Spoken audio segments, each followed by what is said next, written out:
I tapped on his profile views. There was a profile picture I had seen once before, tucked in Dad's glove box. The day I discovered it, Dad had panicked. That night, Mom and Dad had a massive fight over that photo. Remembering that, I tapped on the woman's profile. Her feed was filled with videos. Though her face was obscured, a man's arm was constantly visible pouring her drinks, holding her hand. And on that wrist was a familiar silver watch, right next to a distinct mole. It was unmistakably Dad. My hands shook, but I screenshot everything. On the drive home, Mom's phone rang. "Claire, I'm home," his voice boomed. "What do you guys want for dinner?" Mom's tone was flat. "Anything is fine." When we pulled into the parking lot, Dad was waving at us, pulling a bouquet of red roses from behind his back. Mom took the flowers. "We have debts to pay, Dan. Why are you wasting money?" Dad looked at her with pure devotion. "We'll pay it off. I can't let my wife suffer." I refused to touch the gift he gave me, walking right past him. The apartment was spotless. "Go wash your hands. I'll plate the food," Dad said. It was a beautiful four-course meal, but my mind was flooded with the videos. She loved fish, and Dad's absolute specialty was pan-seared sea bass.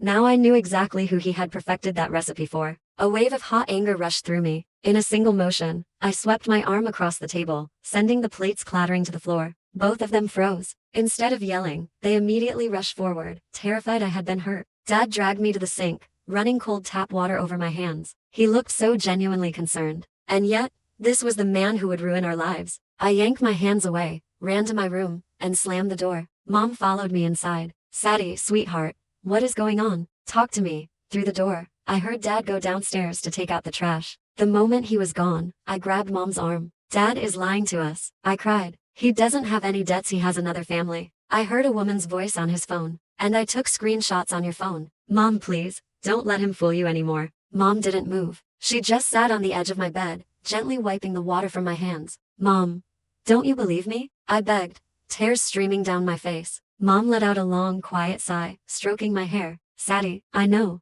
everything.